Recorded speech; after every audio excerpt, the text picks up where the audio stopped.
Hello again. It's the Cold Warship 42 here, coming at you with another written story. Today we'll be discussing the mysterious number 13. It's interesting, because Emily sported a number 12 in the show, and Stanley, if I remember correctly, became number 14. There is no number 13 engine to exist within Thomas Lore. So here's his actual story. Well, at least one that I've written for him. It was a bright and sunny day on the island of Sodor. Emily was trundling along with her coaches, now sporting a number 12 on her tender.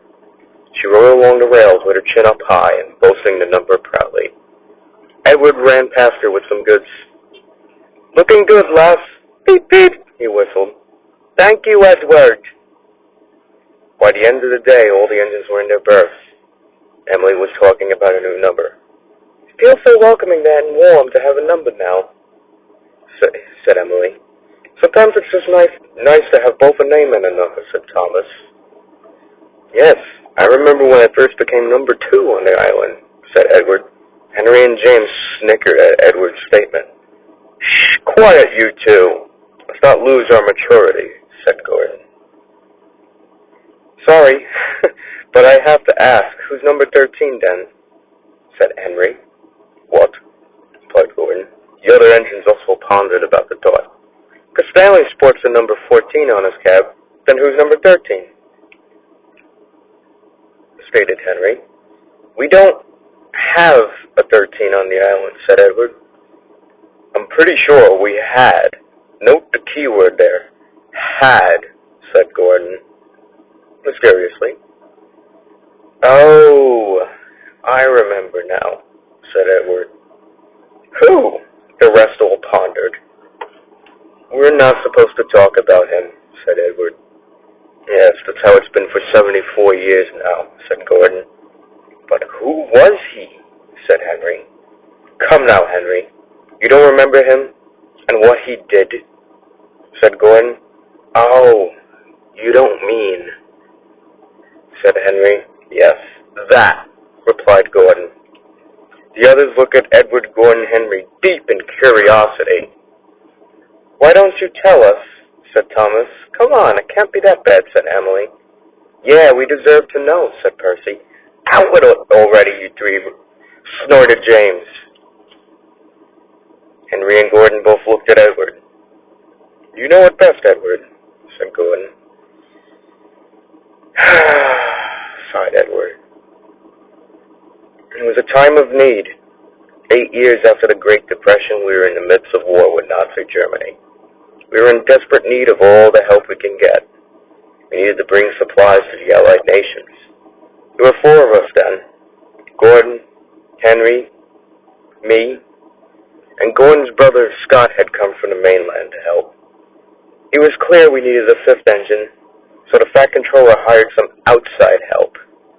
We were all in a stalemate one day, and the battle had died down for that moment. The first break in the action we had in days. When this big, rugged engine rode in, decked out in black paint and a sneer on his face.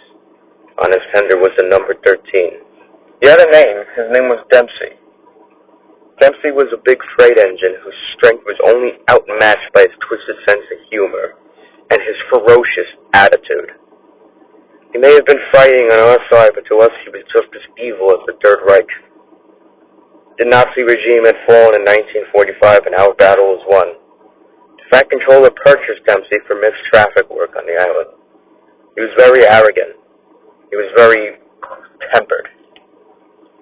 It's safe to say we weren't very close.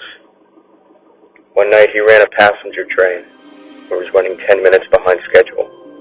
Not wanting to show failure, he picked up speed and was now flying over the speed limit. He didn't care, so he didn't care to notice the level crossing was blocked. He tried hitting his brakes, but he was too late. He collided with a school bus full of children, turning the bus into a flaming pile of scrap metal. He received a stern tongue lashing from the Fat Controller. No one expected Dempsey to give one back. He lashed out at the Fat Controller, blaming it on the stupid bus for not waiting him to fly through. He didn't care that he just murdered a busload of children, and that was all the Fat Controller had to hear. He had Dempsey sent away to the scrapyard, where he was carefully taken to pieces by the searing pain of the cutter's torch. The Fat Controller revoked the number 13. No engine will ever get that number again. And since that day, he was reduced to nothing more but a few pieces of scrap metal. No one, not anyone new, has ever received the number 13, said Edward. The others were all horrified, upset, and in shock. You're missing something, Edward, said Henry. You know, the other thing. Rubbish, said Gordon. Oh, come now, Henry, you don't believe in that. Well, Gordon just said, it's all rubbish, stated Edward. How many times has it been seen? How many times has it happened? Said Henry. What's he talking about? Asked Percy. Every year a ghostly bus approaches the level crossing towards Knapford, and the ghost of Dempsey can be heard whistling and screaming towards it before they both disappear. Another ghost story, like we haven't heard one of those before, said Thomas. I don't believe it at all, said Edward. Now, if it's okay with you chaps, I'd like to get some sleep. So all the engines disappeared into the shed and slept soundly. All except for Edward. He was sleeping very roughly. He kept having nightmares of Dempsey's face screaming towards him, and a crashing sound when he collided with the school bus, with the sounds of the horrified, blood-curdling screams of children erupting from it. He woke next morning, groggily. The day went like clockwork for Edward. He was returning to Knapford when he had to stop by the level crossing. A school bus crossed the roads and the gates opened. Edward watched the bus go by, with a sullen look on his face. He shrugged it off and went to deliver his trucks to the sidings.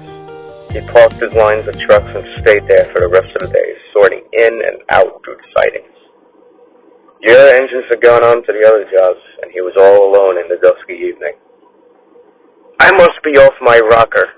I can't get those thoughts and images out of my head, said Edward. Time to head home, old boy, said his driver. All right, driver. Edward wheeled towards the level crossing. He was 100 feet from the sidings exit when a grinding, searing, metallic sound and a massive pain in his wheels felt like a stab with a knife to him. He came to a stop, steam hissing all around. Oh, what happened? Your cylinder's burst, old boy, said his driver. No steamworks is open around this time. You're going to have to spend the night here. Edward was mad, but also a bit frightened. But there was no use in arguing and simply agreed with his driver. Throughout the night, Edward found it hard to sleep once more. It grew cold that night, and the wind kicked up something fierce. He shivered by himself with only the trucks as company. Not a shed to shield him from the cold. He looked towards the level crossing. He squinted through the wind in his eyes, and he thought he could see fog moving over the tracks. And he heard a noise. A really loud, low, rumbling sound. Like an engine idling. He looked towards the road, and a red bus moved towards the gate of the crossing and stopped. He was skeptical.